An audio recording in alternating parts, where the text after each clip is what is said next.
সকাল সকাল ঘুম থেকে উঠে মশারি দুইটা ভিজিয়ে নিলাম। মশারিতে প্রচুর পরিমাণ ময়লা হয়।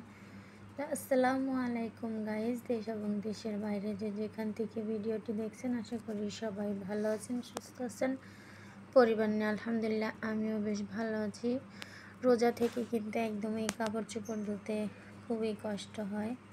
তাও কিছু করার নাই, কাপড় চোপড় ময়লা হয়, প্রতিদিনই ধুইতে হয়। তো কাপড় চোপড় ভিজায় রাখা কিছু মাছ কাইটা নেব, কারণ কাপড় ধোয়ার আগে মাছ কাইটা নিলে হাতের গন্ধটা চলে যায়। তো আমি কিন্তু বাগানে আসলাম মাছ কাটতে, যেহেতু আজকে আবহাওয়াটা খুবই খারাপ, একদমই রোদ নাই, বৃষ্টি বৃষ্টি ভাব।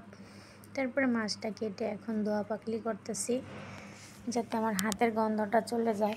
আর আমি মাছ কাটলে মনে হয় না যে আমার হাতে গন্ধই থাকে, এরকম লাগে। এই কারণে আমি কাপড় ধোয়ার আগে দেখা যায় মাছগুলো কেটে নিই। তো এখন অনেকগুলাই ধোয়া পাকলা করলাম, পরিষ্কার। এই কাজগুলো একদিন 2 দিন পর পরেই করতে হয় আমার। তো পানিগুলো বুড়াইছি, কলসগুলো ফাঁকা হয়ে গেছে, মাইজা পানি দিয়ে ফুটাইতে দিয়ে দিলাম।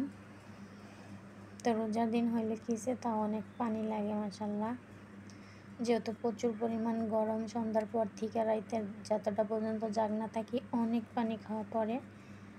তো সম্পূর্ণ কাজগুলো করে এখন কাপড়গুলো ধুয়ে নিব।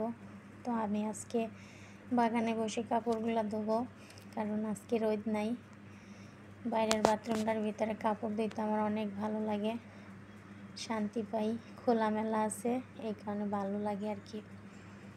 তারপর কাপড়গুলো ধুয়ে এখন ঘরগুলো মুছে নিচ্ছি। আগে একটু বিছনাগুলো গোছগাছ করে ঘরটা ঝাড় দিয়ে নিয়েছিলাম, তা এখন মুছে নিচ্ছি।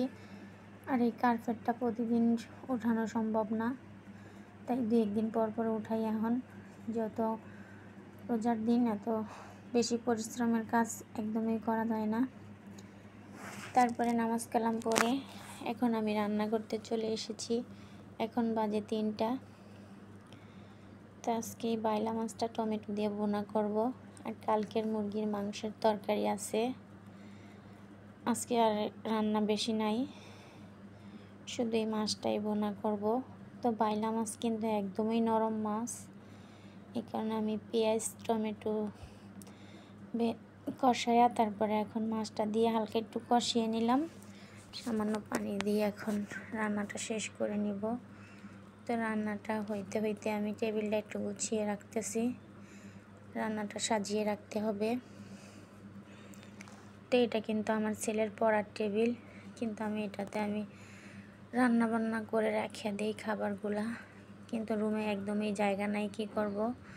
তারপরে যে ইফতারটা খেয়ে নিলাম।